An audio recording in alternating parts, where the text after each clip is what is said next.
बिस्मिल्लाहिर्रहमानिर्रहीम। नाज़रीन, प्रोग्राम जी वर्ड में हम आपको खुशामदीद कहते हैं। और नाज़रीन, जिस तरह कि आप अफ़गानिस्तान में बहुत तेज़ी के साथ बदलती हुई सूरत हाल देख रहे हैं, सिक्योरिटी की सूरत हाल बदल रही है, तालिबान बहुत तेज़ी के साथ आगे बढ़ रहे हैं, 8 से ज़्यादा सूबों के ऊपर उनका कब्ज़ा हो चुका है।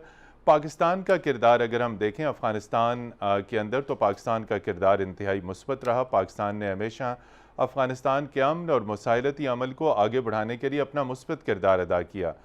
लेकिन इन तमाम तर पाकिस्तान की काविशों के बावजूद, कोशिशों के बावजूद, इस्लामाबाद में कई मरतबा तालिबान लीडरों को मदऊ किया गया। ना सिर्फ तालिबान लीडर आए, बल्कि सदर अशरफ गनी भी यहाँ पर आए, अब्दुल्ला भी आए। तमाम अफ़गान लीडर्स वक्तन फ़वक्तन इस्लामाबाद बुलाए जाते रहे। पाकिस्तानी हुक्काम कई मरतबा दोहा का टूर कर चुके हैं, विज़िट कर चुके हैं, वहाँ पर उनकी मुलाकातें नहीं। लेकिन इसके बावजूद गुज़िश्ता 3 से 4 रोज़ में हम अफ़गानिस्तान के हवाले से पाकिस्तान के ख़िलाफ़ इंतहाई मनफी प्रोपेगेंडा देख रहे हैं। आज हम ये बात करेंगे कि पाकिस्तान मुखालिफ प्रोपेगेंडा क्यों किया जा रहा है, और इस हवाले से हुकूमती वज़रा ने भी ये कहा कि हिंदुस्तान और अफ़गानिस्तान एंटी पाकिस्तान प्रोपेगेंडे में मसरूफ़ हैं, और अफ़गानिस्तान के हवाले से पाकिस्तान का एक मनफी तासर जो है वो सामने लाया जा रहा है। आखिर ये तासर कैसे ज़ाहिर होगा? हमारी कम्युनिकेशन की क्या स्ट्रेटजी होनी चाहिए? पाकिस्तान का बयानिया आलमी सतह पे क्यों नहीं जो है वो माना जा रहा? और हमारे बयानिए में क्या प्रॉब्लम्स हैं? हमारी स्ट्रेटजीज़ क्या होनी चाहिए? और अगले आने वाले दिनों में हमारी स्ट्रेटजी इस हवाले से क्या होनी चाहिए, ताकि दुनिया को हम अपनी कहानी बावर करा सकें। जी, हमारे साथ स्टूडियोज़ में मौजूद हैं कम्युनिकेशन के global expert doctor Zafar Iqbal साहब, एम्बेसडर आसिफ दुरानी साहब, और स्काइप के ज़रिए हमारे साथ मौजूद हैं major general retired Ejaz Awan sahab. Doctor Zafar Iqbal साहब, गुज़िश्ता एक हफ़्ते से देखें हम तो आला तरीन सतह पे ये रियलाइजेशन है कि इंटरनेशनल कम्युनिटी, इंटरनेशनल मीडिया जो इस वक्त अफ़गानिस्तान के अंदर सूरत हाल है, उसके ऊपर पाकिस्तान के बयानियों को एक्सेप्ट नहीं कर रही, despite all best efforts by Pakistan. यानी पाकिस्तान की जानिब से तमाम तर अच्छी कोशिशों के बावजूद इंटरनेशनल मीडिया में पाकिस्तान का नेगेटिव इमेज क्यों? बहुत शुक्रिया।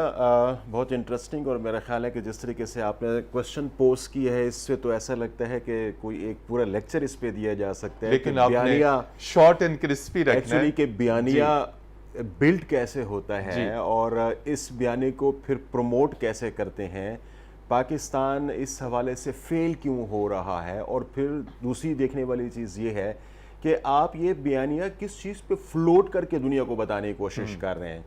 तो मेरे ख्याल के मुताबिक बयानिया ना बिकने के जो प्रॉब्लम्स हैं वो इंटरनल ज़्यादा हैं। आप ये कभी नहीं कर सकते कि जो आपके एनिमीज़ हैं आप उनको स्टॉप करें कि they should not say anything about you against you, बल्कि आपको ये देखने की ज़रूरत है कि जिस लेयर पे वो है आप उससे ऊपर लेयर पे कैसे जा सकते हैं। अब सर, हमारे साथ प्रॉब्लम क्या है कि बयानिया हमारा क्यों नहीं बिक रहा दुनिया के अंदर, या बिकने की बात मैं अगर ये कहूँ कि क्यों नहीं अभी तक दुनिया तक पहुँच रहा। जी, आप इस वक्त नेट पे जाएं और थोड़ा सा वहां पे लिखें पाकिस्तान, सिर्फ गूगल करें और पिक्चर्स को आप करें, इमेजेस की तरफ आप जाएं, आप वहां पे पाकिस्तान लिखें तो जो इमेजेस आपको पाकिस्तान के नजर आएंगे वो ऑल नेगेटिव होंगे। मैं आपको ये बात बाकायदा एक, जिससे आप कह सकते हैं कि प्रैक्टिस करने के बाद ही आपके पास ये बात कह रहा हूं कि इस चीज़ को बाकायदा एक्सपीरियंस करने के बाद आप इस हवाले से इंडिया का फॉर एग्जांपल अगर मैं थोड़ी देर के लिए एग्जांपल दूं कि इंडिया का नाम लिखें वहां पर, किस किस्म की तस्वीर आपको नजर आएंगी, वहां पे मोस्टली आपको पॉजिटिव इमेज पोर्ट्रे करने वाली तस्वीर नजर आएंगी, और पाकिस्तान के हवाले से आपको नजर आएगा कि गन्स नजर आ रही हैं आपको यहाँ पे हूट करते हुए लोग नजर आ रहे हैं, जिहादी नजर आएंगे, मिलिटेंट्स नजर आएंगे, इस किस्म की इमेजेस, और कुछ न्यूट्रल इमेजेस आपको नजर आएंगे जिसमें पाकिस्तान को फ्लैग होगा, पाकिस्तान का झंडा होगा, इसके अलावा मैप हो गया, या इस किस्म की कोई neutral images. You will hardly see any positive image of Pakistan जब इस किस्म की चीज़ करते हैं। जी, एम्बेसडर आसिफ दुरानी साहब, बड़ा अहम नुकता इन्होंने हाईलाइट किया है। उस पर यह बताइए कि हमारे यहाँ पाकिस्तान में आला तरीन सतह पे ये रियलाइजेशन है, जो कि एक अच्छी बात है रियलाइजेशन के हमारी कम्युनिकेशन स्ट्रेटजी मौसर होनी चाहिए, इंटरनेशनल जो सोशल मीडिया उसके अंदर पाकिस्तान की प्रेजेंस होनी चाहिए।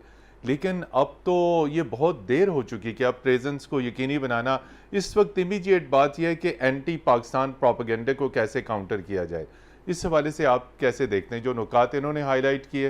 प्रोपेगेंडा इस तेज़ी के साथ है, तासर हमारा इस वक्त तबाह हो गया है, तो अब हम कैसे काउंटर कर सकते हैं, ख़ास तौर पे ये ना सिर्फ अफ़गानिस्तान बल्कि पूरे रीजन के हवाले से जहाँ कहीं पाकिस्तान का नाम आता है एंटी पाकिस्तान ट्रेंड चल जाता है। जी मतीन साहब, बात यह है कि आप जब इमेज बिल्डिंग की बात करते हैं तो ये एक ऑन गोइंग प्रोसेस होता है जी, और ये एकदम से नहीं बन जाता है। ये कोई किचन में कोई रेसिपी नहीं है जिसको आप फ़ौरन तैयार करेंगे और बन जाएगा, ऐसा नहीं होता। फोकस चूँकि हमारा अफ़गानिस्तान है, उस कॉन्टेक्स्ट में जो आप बात कर रहे हैं, तो इंडिया और अफ़गानिस्तान ये पहले से ही इस मामले में वो लगे हुए थे। पाकिस्तान की तरफ से भी काउंटर होता है, लेकिन अब इस वक्त प्रॉब्लम ये हो रहा है इंडिया और अफ़गानिस्तान के लिए कि उनका बहरहाल नैरेटिव जो है, जो भी वो कहना चाहते थे अफ़गानिस्तान के कॉन्टेक्स्ट में, वो बातिल हुआ है जी। अच्छा, उसमें यह है कि I am not a supporter of Taliban और अ फैन ऑफ तालिबान, लेकिन चूंकि अब ग्राउंड रियलिटीज़ खुद चेंज हो रही हैं, तो उसमें अब पाकिस्तान के ख़िलाफ़ वो जो भी बात करना चाहें, पाकिस्तान उनको अफ़गानिस्तान की ग्राउंड रियलिटीज़ में जो है उनको कोई मदद नहीं कर सकता। अमेरिकन्स ने ख़ुद वहाँ पे 20 साल रहे हैं, उन्होंने कोशिश ये की वहाँ नेशनल बिल्डिंग की, उन्होंने ये कोशिश की कि वहाँ डेमोक्रेसी ले आएँ, लेकिन उसमें नाकाम हो गए। वो उस डेमोक्रेसी ने जो है वहाँ डिलीवर नहीं किया। अब मसलन ये है कि उनके जो special inspector general on Afghanistan reconstruction, उनके अपनी रिपोर्ट है कि हमने कोई 168 बिलियन डॉलर्स अफगानिस्तान में इस 20 साल में खर्च किए। उनमें से 87 बिलियन डॉलर्स जो है अफगानिस्तान की जो है नेशनल डिफेंस सिक्योरिटी फोर्सेस जो थे उनको इस्टेब्लिशमेंट करने में किए, लेकिन साथ में वो ये भी कहते हैं इस दौरान तकरीबन 19 बिलियन डॉलर्स जो है वो करप्शन की नज़र हो गया। यही उन्होंने सिक्योरिटी फोर्स जो इस्टेब्लिश की, उसके अंदर जो है हाईएस्ट डिजर्शन रेट है, तो वो लड़ने के काबिल नहीं है। अगर आप उसका मुआवजा करें तादाद के लिहाज से, तकरीबन 3.5 लाख जो है अफगान फोर्स है, उसके मुकाबले में तालिबान के बारे में कहते हैं कि वो 60,000 से 1 लाख की तादाद है। एक हमें ज्वाइन किए major general retired Ejaz Awan sahab ने। एजाज अवान साहब, अफ़गानिस्तान के कॉन्टेक्स्ट में पाकिस्तान के बयानिए की बात हो रही है। इकोनॉमिस्ट का इस वक्त ताज़ा शुमारा हमारे सामने है, उसमें भी इंतहाई पाकिस्तान के ख़िलाफ़ जहर आलूद प्रोपेगेंडा किया। अफ़गानिस्तान का मीडिया पाकिस्तान के ख़िलाफ़, हिंदुस्तान के मीडिया की तो बात ही ना करें, इंटरनेशनल मीडिया पाकिस्तान के ख़िलाफ़। हमारे यहाँ आला तरीन सतह पे ये रियलाइजेशन है कि इस वक्त हमें कम्युनिकेशन फ्रंट पे एंटी पाकिस्तान प्रोपेगेंडे को काउंटर करने की ज़रूरत है। क्या मौसर स्ट्रेटजी हमारे पास हो सकती है कि बैनुल-अक़वामी बरादरी हमारे बयानिए को इमीडिएटली फौरी तौर पे कबूल करे? जनरल एजाज अवान साहब जी, मैं समझता हूँ इस ख्वाब के पीछे भागना हमें छोड़ देना चाहिए, क्योंकि कोलिशन फोर्सेस में तमाम तर वो ताकतवर ममालिक हैं जो अपना बयानिया नाफिज करना चाहते हैं, अपने बयानिया को प्रोपिगेट करना चाहते हैं, उसको मनवाना चाहते हैं। अमेरिका, बरतानिया और कोलिशन फोर्स के लोगों का बयानिया यकीनन वो चलेगा। अगर वो एक दिन तारीफ करते हैं और फिर अमेरिका मिनिस्ट्री ऑफ डिफेंस से कहे कि या पेंटागन की तरफ से यह बात आए कि तालिबान की मदद पाकिस्तान से हो रही है, तो ये तो 20 बरस वो कहते रहे हैं, उनकी ज़बानें हम बंद नहीं कर सकते। दूसरा, हिंदुस्तान और अशरफ गनी, ये दोनों वो लोग हैं जिन्होंने अफगानिस्तान की मौजूदा सिचुएशन में बहुत कुछ लूज किया है। They are on the losing side. अब टेक्नोलॉजिकली और सोशल मीडिया में इंडिया हमसे बहुत आगे है, वो पाकिस्तान को मेलाइन करने का कोई मौका जाने नहीं देगा, और सो इज अशरफ गनी। तो इनके होते हुए आपकी जो स्पेस है सोशल मीडिया में और उसको रिस्ट्रिक्ट कर दिया गया है, उसके अंदर हम कितनी एफर्ट कर सकते हैं? कोशिश जारी रखनी चाहिए। हम हक पर हैं, हमने अमेरिका को फैसिलिटेट किया है, तालिबान को डायलॉग टेबल पर लाए हैं। इससे ज्यादा पाकिस्तान से कुछ एक्सपेक्ट करना कि अब तालिबान को इस बात पे मजबूर किया जाए कि वो अशरफ गनी की हुकूमत को तस्लीम कर लें और कोलिशन जो पार्टनर्स हैं वो बन जाएं, ये एक नजरियाती जंग है जिसकी अमेरिका को समझ नहीं है, और इसकी वो हम जो डिमांड रख रहे हैं वो बिल्कुल इलॉजिकल हैं, गैर मंतकी हैं, उस पर हम कभी पूरा नहीं उतर सकते। जी नाजरीन, गुफ्तगू का सिलसिला जारी रहेगा। यहाँ पर लेते हैं एक मुख्तसर ब्रेक के बाद आपकी खिदमत में फिर हाजिर होंगे, हमारे साथ रहिएगा।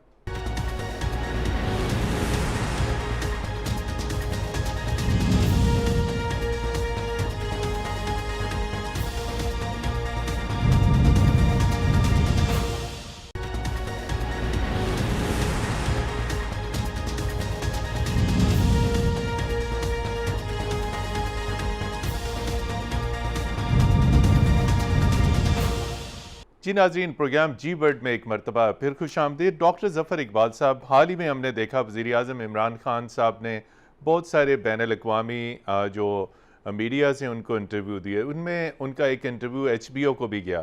इंटरनेशनल मीडिया को जब पाकिस्तानी लीडरशिप इंटरव्यू देती है तो तवक्को ये की जाती है कि जो बात कही गई है वो सही पर्सपेक्टिव में, सही अंदाज में प्रोजेक्ट की जाएगी। 80% कंटेंट जो है वो दिखाया ही नहीं गया, और जो चीज़ें दिखाई गई उसमें भी बहुत ट्विस्ट किया गया। तो जब हम पाकिस्तान जब एक्सेस देता है, रसाई देता है इंटरनेशनल मीडिया को, पाकिस्तानी लीडरों के साथ आके मुलाकातें करें, पाकिस्तान की सिविल मिलिट्री लीडरशिप के साथ इंटरेक्ट करें। हाल ही में हमने देखा कि अफ़गानिस्तान के मीडिया का डेलीगेशन था, वज़ीर आज़म से भी मिले, army chief general Qamar Javed Bajwa से भी मिले। मुलाकात करके भी फ़ौरन मीडिया पाकिस्तान के तशख़्ख़ुस को उस अंदाज में पेश नहीं करता जैसे पेश करना चाहिए। ये क्या उनके अंदर कुछ बिल्ट इन है पाकिस्तान के ख़िलाफ़? इंटरेस्टिंग बात है जी। हमें पहले ये समझने की ज़रूरत है कि वो हमारा पॉइंट ऑफ व्यू क्यों देंगे। क्या वो हमारा मीडिया है? क्या वो हमारे लिए काम करने वाला मीडिया है, या they are really interested to develop और construct positive image of Pakistan? देखिए, टनस्टॉल ने एक मरतबा कहा था कि मीडिया आर अमेरिकन। वो सिर्फ और सिर्फ अमेरिकन पॉइंट ऑफ व्यू, उसके मुताबिक जो चीज़ होगी उसके मुताबिक ही वो दुनिया को बताएंगे। नॉर्म्स और एथिक्स भी डॉक्टर साहब कोई चीज़ sir, norms and ethics sir इस वक्त की मीडिया की वर्ल्ड के अंदर, जैसे अभी थोड़ी देर पहले आप देखें जनरल साहब जो बात कर रहे थे कि ground realities will speak themself. मैं ये कहता हूँ ये बहुत सर पुरानी बातें हैं। जब आप उसे आप कह सकते हैं कि आज से 1 सेंचुरी पहले की बातें हैं। अब facts do not matter, what matter is that how your perception has been created in the world. जी, ये जो वार ऑफ मास परसेप्शन है ना सर, हमें इसके अंदर हम इस वक्त जंग में मौजूद हैं। क्या अफगानिस्तान की जो सूरत हाल थी, जब पूरी दुनिया यहाँ पे आके नेटो फोर्सेस आके अटैक कर रही थी, तो क्या ग्राउंड रियलिटीज यही थी कि अफगानिस्तान ने ही हमला किया था अमेरिका में? क्या जब पूरे के पूरे इराक पे ईंट से ईंट बजा दी गई, तो क्या वेपन ऑफ मैस डिस्ट्रक्शन वहां पे मौजूद थे? नहीं थे। नहीं थे। उसके बावजूद भी दुनिया भर में एक परसेप्शन डेवलप करके इन जगहों पे अटैक्स किए गए। आज अगर आप देखें, आपने अभी थोड़ी देर पहले इकोनॉमिस्ट की स्टोरी का जिक्र किया है, आप मुझे बताएं कि क्या इस वक्त गार्डियन के अंदर जो स्टोरी शाये हुई है उसमें आपको ये नजर आ रहा है कि उस क्या बातें की जा रही हैं? वहां पे ये बताने की कोशिश की जा रही है कि वो पाकिस्तानी जो कि बाहर बैठ के पाकिस्तान के हवाले से, पाकिस्तान की एजेंसीज के हवाले से जो बातें कर रहे हैं, their life is at stake, they are in danger. हालांकि पाकिस्तान ने इसकी तरदीद की है कि ऐसी कोई चीज गर्जे नहीं के तरदीद भी की है, लेकिन आपकी तरदीद दुनिया में कहीं नहीं सुनी गई। लेकिन वो जो उन्होंने परसेप्शन डेवलप की है वो दुनिया में हर जगह तक पहुंची है। सर, हमें इस चीज को अब थोड़ा सा समझने की जरूरत है कि that's a different ball game sir. Social media आपका, जो आपका इंटरनेशनल वर्ल्ड मीडिया है, इनमें से कोई भी आपके साथ नहीं है। आपको इसको साथ मिलाने के लिए बड़े डिफरेंट लेवल की स्ट्रेटजीज डेवलप करना पड़ेंगी। अपने यहाँ पे स्कूल खोलना पड़ेंगे जो इन चीजों को समझे कि वर्ल्ड आपके मुतालिक बात क्या कर रहा है, उस बात के अंदर किस किस्म की ऐसी सिचुएशन हम डेवलप कर सकते हैं कि हमारा भी कोई दुनिया में पॉजिटिव इमेज हो। एम्बेसडर आसिफ दुरानी साहब, जब भी आला सतह की मीटिंग्स, ब्रीफिंग्स होती हैं, स्पॉटलाइट और फोकस पाकिस्तान की वजारत खारजा पे होता है। अगरचे कि अब आप उसका हिस्सा नहीं है, लेकिन आपने एक तवील वक्त वहाँ पे गुजारा, तो हमेशा ये कहा जाता है कि पाकिस्तानी एम्बेसडर्स पाकिस्तान का व्यू पॉइंट प्रोजेक्ट करें, पाकिस्तान का तासर बाहर करें। उनको एक्सेस है यूरोप के अंदर, आप खुद न्यूयॉर्क में रहे, वेस्ट में बहुत अरसा रहे, तो क्या वहाँ प्रोजेक्शन के लिए, पाकिस्तान का व्यू पॉइंट प्रोजेक्ट करने के लिए रिसोर्सेज की कमी हर्डल है, या उसमें रुकावटें क्या हैं? कुछ एनालिटिकली हमें बताइए कि उसमें प्रॉब्लम्स क्या हैं। देखिए मदीन साहब, मैं एक तो ये जो मिसपरसेप्शन है ये दूर कर दूं। जो एम्बेसडर या जब भी कोई पाकिस्तान के खिलाफ कोई ऐसी चीज़ आती है, फ़ौरन एक्शन लिया जाता है। एक्शन लिया जाता है। टू दैट जी। अब अगर हाँ यहाँ पे हमारे मीडिया को नहीं पता तो मैं उसका जिम्मेदारी नहीं ले सकता। दूसरा ये है कि ये डिसइंफो लैब की बात की डॉक्टर जफ़र साहब ने, ये मैं बताता चलूँ कि वो चाहे 15 साल या 20 साल से वो काम करते रहे हैं। ये नहीं था कि ये ऐसा नहीं था कि उसको जो है डिबंक नहीं किया जाता था पाकिस्तान के साथ। अगर ये ब्रसल्स में पाकिस्तान के खिलाफ कुछ छपता था तो उसको फ़ौरन ही डिबंक किया जाता है। अब सवाल ये कि उसमें वो कहते हैं कि there were 900 people who were involve, या वेबसाइट्स थी वो कर रही थी। तो इसमें हमारे लोगों को भी करना चाहिए, हमारे इंफॉर्मेशन मिनिस्ट्री वगैरह जो है उनको भी करना चाहिए। और अब जो है ये जो इस वक्त जो साइबर ये तो एक तरह के साइबर क्राइम में आता है और इसके जो लीगल एस्पेक्ट्स हैं वो भी देखने वाले हैं कि आपने अगर एक डेफेमेशन किया तो उनमें से तो अब बाज़ ऐसे भी हैं कि उनमें डेफेमेशन केसेस हो रहे हैं, उसमें मेरे ख्याल में ये जो वो हैं श्रीवास्तव हैं वो अब भागे हुए हैं, तो अब वो उनको they will be facing the legal you know consequences. तो ये एक चीज़ें, एक ये ऑन गोइंग प्रोसेस होता है प्रोपेगेंडा वॉरफेयर के अंदर। अगर इस तरह की सूरत हाल आ रही हो, अब आपने देखा कि इंडिया ने ऑक्युपाइड कश्मीर में जो एक्शन लिया तो उसका जो है खुद इंटरनेशनल मीडिया ने एक नोटिस लिया है। अब जो अगर आपका हमारा नैरेटिव ये जो हम बात करते हैं कि नहीं आ रहा, वजह ये है कि आपने एज सच अफ़गानिस्तान को उस तरह से तो अपने प्रोजेक्ट के तौर पे तो आपने नहीं लिया था कि अफ़गानिस्तान के बारे में आपके खिलाफ जो खबरें छपेंगी तो आपने उसको कैसे काउंटर करना है। लेकिन इसके साथ ही इवन मैं तो काबुल भी सर्व किया है, वहाँ पे भी अगर पाकिस्तान के खिलाफ जो भी छपता था हम उसका फ़ौरन तरदीद करते थे। हाँ, we would put the record straight, ये ऐसा नहीं है। लेकिन अखबार में आए, सोशल मीडिया में एक क्विक रिस्पांस आता है। अफगानिस्तान का जो मीडिया है उसको इंडिया जो है वो फाइनेंस कर रहा है। आपके पास पैसा हो तो आप भी फाइनेंस कर दीजिए फिर। तो मैं तो अब ये क्या अगर और आपसे क्या खुल के बात करूं, तो अगर उनके एनडीएस की स्टेशनरी भी जो है वो अगर इंडिया प्रोवाइड करता है तो आप बताएं कि उस वक्त क्या सूरत हाल है। इस तरह की मैं कई चीज़ें आपको बता सकता हूँ, लेकिन मैं ये मुख्तसरन अर्ज कर दूं कि जो डिप्लोमेटिक फ्रंट है वो जो होस्ट गवर्नमेंट के साथ जो ताल्लुकात हैं उसकी बुनियाद वो होती है। उसके बाद जब आप मीडिया की बात करते हैं इंटरेक्शन होता है। अगर पाकिस्तान के खिलाफ कोई बात छपी है इनवेरेबली उसको कॉन्ट्राडिक्ट किया जाता है, उसको काउंटर किया जाता है। ये तो मेरे अपने ज़ाती मुशाहिदे की मैं बात कर रहा हूँ, चाहे वो आप ईरान में रहे हों या अफगानिस्तान में हों या लंदन में हों या न्यूयॉर्क के अंदर हों या उस for that matter even India के अंदर भी। तो हमने अपने जो है जितने भी ये इस तरह के जो है डिसइंफॉर्मेशन अगर आती थी तो उसको कॉन्ट्राडिक्ट किया या इल्ज़ाम लगता था उसको कॉन्ट्राडिक्ट किया जाता है। जी जनरल एजाज अवान साहब, पाकिस्तान में भी आला तरीन सतह पे ये रियलाइजेशन है कि सोशल मीडिया का इन्फ्लुएंस है, उसका इम्पैक्ट है, उसकी पावर है। लेकिन अफसोस के साथ ये कहना पड़ता है कि जो सोशल मीडिया के बड़े बड़े जो आउटलेट्स हैं, ट्विटर है, फेसबुक है, इंस्टाग्राम है, दीगर जो प्लेटफॉर्म्स हैं वो तमाम तर पाकिस्तान के ख़िलाफ़ हैं। आप क्या समझते हैं, क्या स्ट्रेटजी होनी चाहिए? और ये स्ट्रेटजी हमेशा हम बात करते हैं हिकमत अमली, और आपने ख़ुद कहा कि अब तो महीनों की बात नहीं चंद दिनों की बात है अफ़गानिस्तान में जिस तेज़ी के साथ तब्दीलियाँ हो रही हैं। तो इतनी तेज़ी के साथ क्या करना होगा हमें? सिविल मिलिट्री की अगर हम बात करें तो सिविल सतह पे हमेशा कैपेसिटी बिल्डिंग की बात होती है कि जी उनकी तो कैपेसिटी ही नहीं, सारा काम ISPR ने तो नहीं करना, हमारी वजारत इत्तलात भी है। और अब वजारत इत्तलात देर आए दुरुस्त आए, अब वो digital media wing, social media और अब उस तरफ जा रही है, लेकिन अब बहुत देर हो चुकी है। तो आप कुछ ये फरमाइए कि फौरी तौर पर क्या हिकमत अमली मुरतब की जा सकती है ताकि इस बदलती हुई सूरत हाल में इंटरनेशनल मीडिया में पाकिस्तान का एक मुस्बत इमेज जाए। ओके, देखिए मैं आपसे बड़ी स्ट्रेट ऑनेस्ट दो बातें करना चाहता हूँ। I have also been an ambassador for 2 years। जी, बात यह है कि ambassador can not be larger than the state he represents. इसको लिख लें जी। कोई भी ambassador, no matter how competent, जी, he would be measured according to the weight of the state. एक बात। दूसरी बात, स्टेट का वेट मैटर करता है। बिल्कुल स्टेट, बिल्कुल।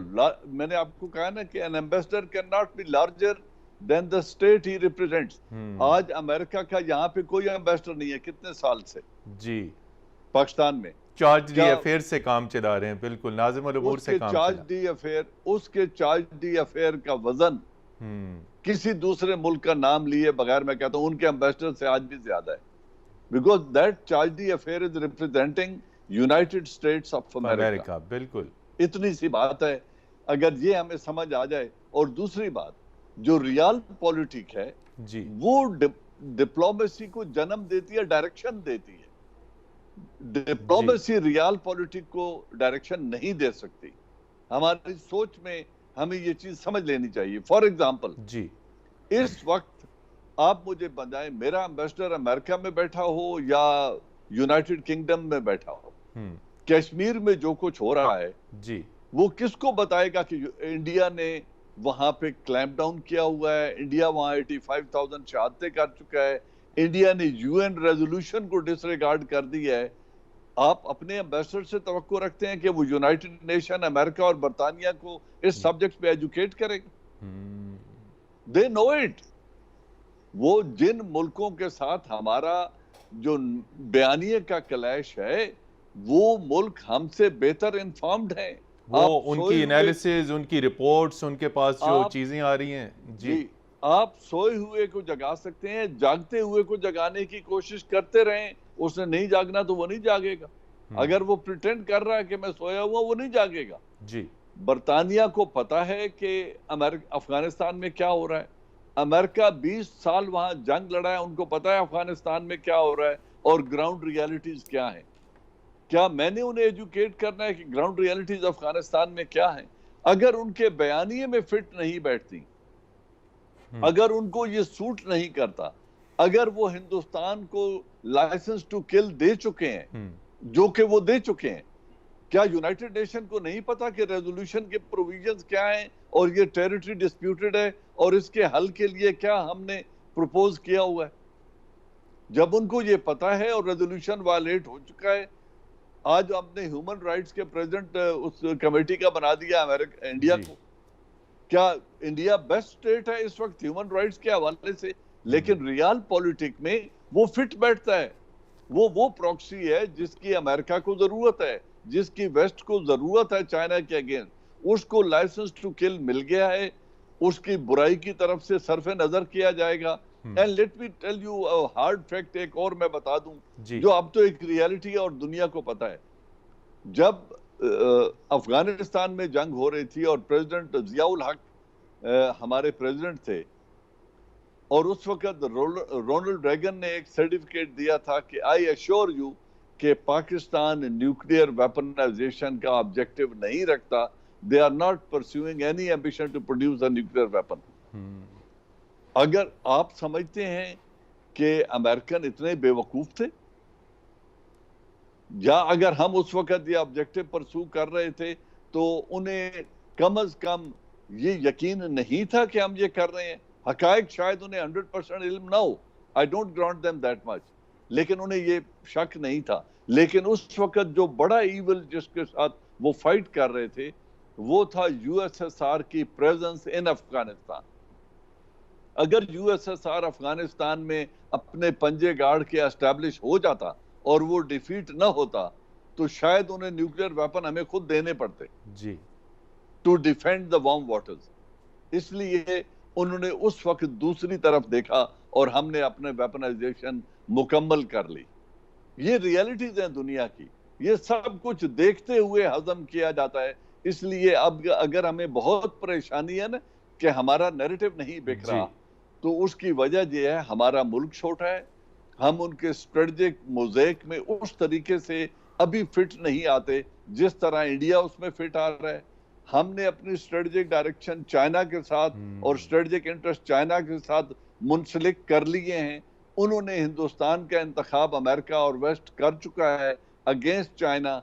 तो जब ये दोनों पोजीशन बड़ी वाज़ेह हो गई हैं, तो आप जितना भी चिल्लाएं, आपकी आवाज उतनी दूर तक जाएगी जिधर तक लोग सुनना चाहते हैं। जी बिल्कुल, otherwise it will fall on def years. लेकिन इसका मतलब ये हरगिज नहीं है कि हमें अपना सच बोलना छोड़ देना चाहिए।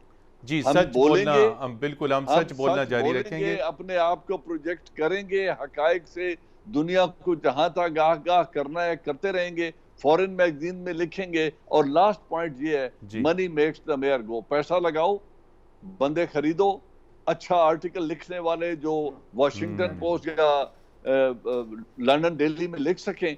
अगर आप वहां अपना आपको प्रोजेक्ट कर सकते हैं तो लिखते रहें, बोलते रहें, लोगों तक हकायत पहुंचते रहेंगे। लेकिन उनकी पजीराई इतनी ही होगी जितना ये ताकतवर ममालिक पजीराई करना चाहेंगे। जी नाजरीन, गुफ्तगू का सिलसिला जारी रखेंगे। यहाँ पर लेते हैं एक मुख्तसर ब्रेक के बाद आपकी खिदमत में फिर हाजिर होंगे। हमारे साथ रहिएगा।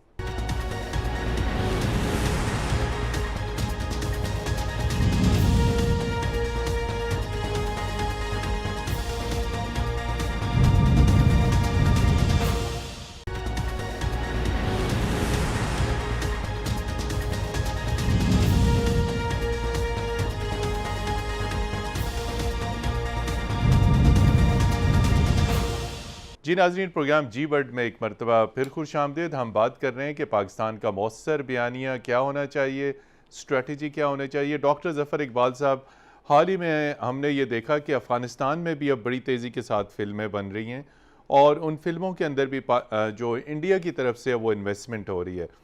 एक तो ये बताइए कि महज मज़मून लिख लेने से, एक फ़िल्म आ जाने से, एक ट्वीट कर देने से, एक पिक्चर इंस्टाग्राम पे लगा देने से इमेज बिल्ट होगा, या इसके अलावा और क्या किया जा सकता है? जनरल एजाज अवान साहब ने कहा कि बाय द पीपल और अपना बेस्ट अखबार हो, आप उसमें पैसे पे करें, आर्टिकल लिखें, तब इमेज बेहतर होगा। साथ ही क्विकली ये भी बताइए कि आगे वे फॉरवर्ड क्या यही है या कुछ हिकमत अमली में कुछ स्ट्रेटिजिकली चेंज हम लाएँ? ये तो डेफिनेटली है जो जनरल साहब ने अभी थोड़ी देर पहले बयान किया कि डेफिनेटली हमें इंटरनेशनल मीडिया के अंदर अपनी एक, जिसे आप कह सकते हैं ना, एक अपनी से के लिए we need to have people those who are credible, जो हमारे बिहाफ पे, जिसे हम कहते हैं हमारी हाजिरी, हमारी प्रेजेंस। जी बिल्कुल, और दुनिया में ऐसा होता है, हर जगह पे हो रहा है। आपने जब इंटरनेशनल मीडिया में कुछ लिखवाना है तो आपको वहाँ के ही लोगों को लॉबिंग फॉर्म्स के थ्रू और मुख्तलिफ चैनल्स के थ्रू आपको ये काम करना पड़ता है। देखें, अमेरिका के अंदर के स्ट्रीट, वो ट्रेडिशनली वाशिंगटन में वो है इसी किस्म के कामों के लिए, जहाँ पे लॉबिंग फॉर्म्स बैठी हुई हैं, मुख्तलिफ ममालिक अपने इश्यूज़ को सेनेट में डिस्कस कराने के लिए उनकी हेल्प लेते हैं, अखबारात में उन इश्यूज़ को उठाते हैं। तो मेरे ख्याल के मुताबिक ये हम शायद कोई पहली मरतबा इस किस्म की चीज़ें को करने की कोशिश करेंगे, अगरचे कि दुनिया ने हमारे खिलाफ इस किस्म के काम बहुत किए हैं। आते हैं अफगानिस्तान की तरफ, जिस पे आपने मेन आपका थ्रस्ट रहा है इस पूरे प्रोग्राम में। मैं आपको सर बिल्कुल प्रैक्टिकल एग्जांपल्स देता हूं कि कैसे इमेज बिल्डिंग में और फिर आपके मुतालिक या आपकी एक्सेप्टेंस के वाले से चीज़ें कैसे क्रिएट होती हैं।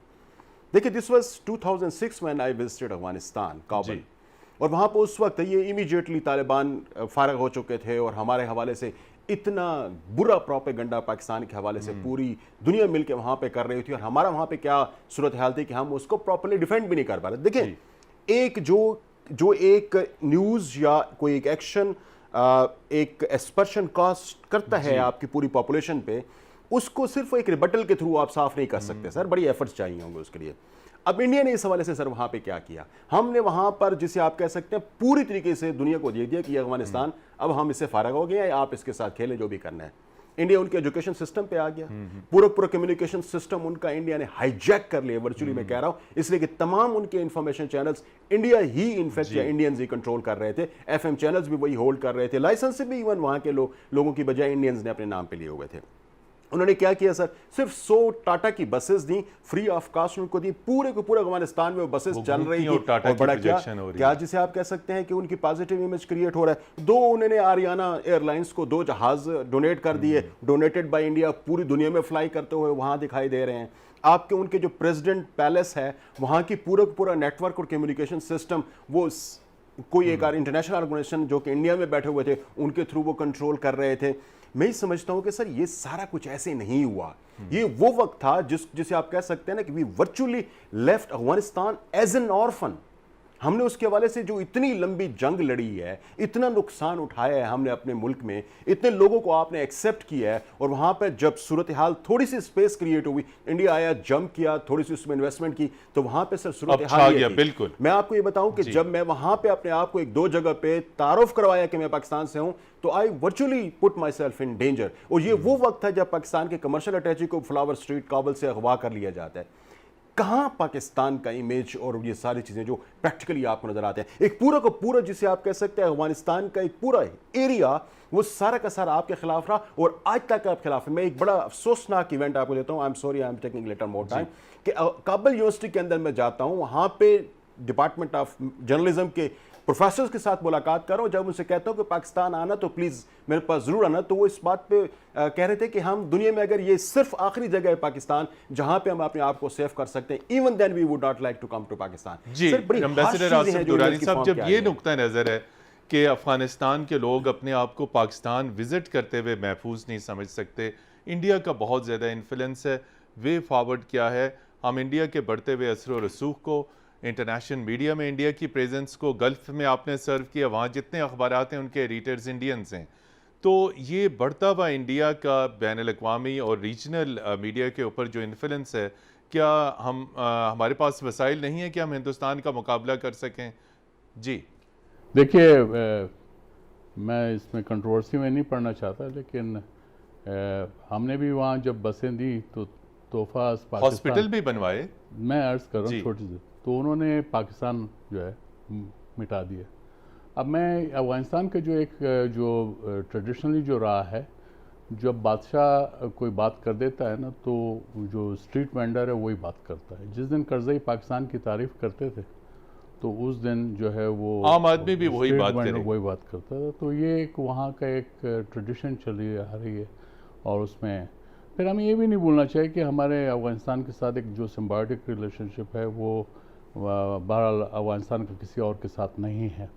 वो दिन में अब्यूज़ करता है, शाम को वो फिर हयाताबाद वो मेरे पास वीज़ा लेने आता था।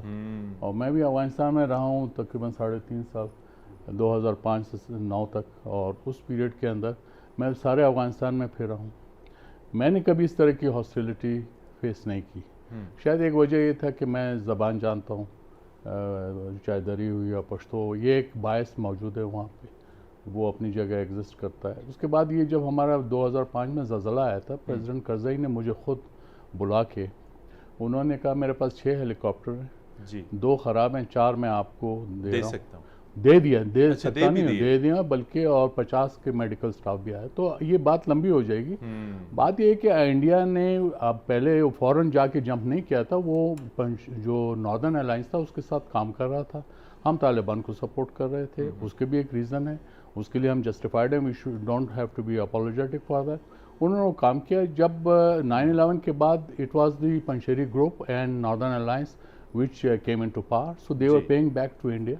वो उसको वो कर रहे थे और उसमें हमें वो नहीं होना। दूसरा ये था कि आपके जो जब उन्होंने इन्वेस्ट कर दिया मीडिया के अंदर, तो आप उसमें फिर क्या बेचते हैं जी। जब आपने कि लोग जो है वो नहीं कर सकते थे, तो उसका हमें कोई कसम ये नहीं है कि यहाँ पे तजावीज़ नहीं होंगी या दूसरे नहीं होंगे, सब कुछ था, हिकमत अमली नहीं होगी, नहीं सब कुछ था। लेकिन अगर आप उस रिसोर्सेज नहीं खर्च करना चाहते तो वो एक अपनी बात है, प्रायोरिटीज़ की बात है, तो उसमें ये बहस लंबी हो जाएगी।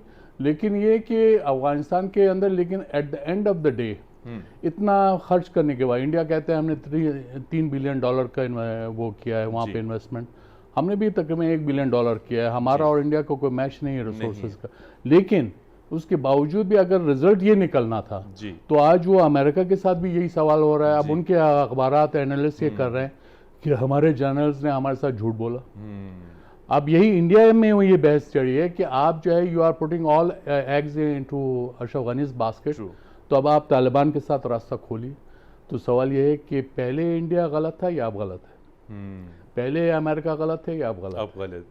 ठीक है। तो ऑप्टिकल इल्यूजन की एक छोटी जो है वो स्पैन ऑफ लाइफ है, उसके बाद वो ख़त्म हो जाता है।